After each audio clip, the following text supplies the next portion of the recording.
دوستوں میں پاکستان کے ٹیم ہوٹل میں موجود ہوں اور آپ کے لیے تازہ ترین اطلاع یہ ہے کہ آصف علی کے اوپر جو پابندی کی تلوار لٹک رہی تھی اس میں ایک اچھی خبر آئی ہے کہ آصف علی کے اوپر میچ کی پابندی نہیں لگنے جا رہی ہے، صرف آئی سی سی کے میچ ریفری کی طرف سے ان کو میچ فیس کا جرمانہ کرنے کا فیصلہ کیا گیا ہے۔ میں دیکھ رہا تھا انڈین میڈیا کے اوپر بہت سارے ایکس کرکٹر بات کر رہے تھے، بہت سارے جرنلسٹ کی یہ خواہش تھی، بہت سارے ارد گرد کے لوگ بات کر رہے تھے، ایون افغان اخبارات اور ٹی وی چینلز یہ شکایت کر رہے تھے کہ جی آصف علی کے اوپر پابندی لگائی جائے۔ میں نے تو ٹائمز آف انڈیا کی یہ سٹوری پڑھی کہ آصف علی کو پورے ٹورنامنٹ سے باہر نکال دینا چاہیے، لیکن وہ سب لوگ اپنی جگہ پہ شانت رہیں۔ ان کے لیے یہ انفارمیشن ہے کہ آصف علی کے اوپر آئی سی سی نے پابندی نہ لگانے کا فیصلہ کیا ہے۔ لیول 1 کا جو افینس ہے اس کے آصف علی مرتکب قرار پائے ہیں اور ان کے اوپر صرف میچ فیس کا جرمانہ جو ہے کرنے کا فیصلہ کیا گیا ہے۔ آصف علی سری لنکا کے خلاف کل کے میچ میں بھی دستیاب ہوں گے اور فائنل میں 11 ستمبر کو بھی سری لنکا کے خلاف فائنل میں دستیاب ہوں گے۔ تو جن لوگوں کی یہ خواہش تھی، کوشش تھی کہ آصف علی کے اوپر پابندی لگائی جائے، حالانکہ دیکھا جائے تو فرید نے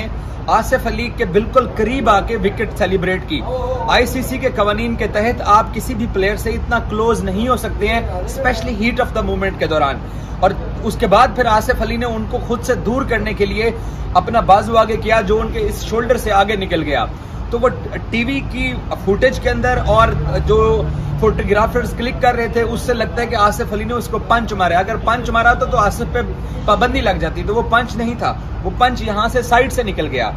نمبر 1۔ اس کے بعد پھر آصف علی اور فرید کے درمیان تلخ جملوں کا تبادلہ ہوا، اور وہ صرف تلخ جملوں کا تبادلہ صرف اسی وقت نہیں ہوا، اس سے پہلے بھی یہ گالم گلوچ چل رہی تھی۔ نسیم شاہ نے جو 2 چھکے لگائے، 2 چھکے لگانے کے بعد نسیم شاہ کو ٹیم مینیجر منصور رانا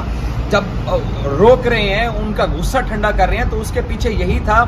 کہ یہ بڑی دیر سے بدتمیزی ہو رہی تھی پاکستانی پلیئرز کے ساتھ، نہ صرف پلیئرز کے ساتھ، افغان کرکٹر اندر لڑائی جھگڑا کر رہے تھے، بدتمیزی کر رہے تھے اور گالیاں دے رہے تھے، کیونکہ نسیم پٹھان ہے، ان کو پشتو سمجھ آتی ہے۔ آصف کا تعلق پنجاب فیصلہ آباد سے ہے، اس کو نہیں پتا تھا کہ کیا گالیاں دی جا رہی ہیں، لیکن فرید اور آصف کے درمیان جب کنفرنٹیشن ہوئی اس وقت اس نے اس کو اردو میں گالیاں دی، اور باقی جو وہ لینگویج یوز کرتے رہے وہ نسیم شاہ نے سنی، اور نسیم نے باقاعدہ ٹیم مینیجر منصور رانا کو جا کے بتایا کہ انہوں نے پاکستانی پلیئرز کو، پاکستانی ٹیم کے بارے میں، پاکستان کے بارے میں کس طرح کی لینگویج یوز کی ہے، جس کے اوپر نسیم بہت غصے میں تھے، اور ان کو بعد میں حسن علی، خوش دل شاہ اور باقی سارے لوگ جو ہیں ان کو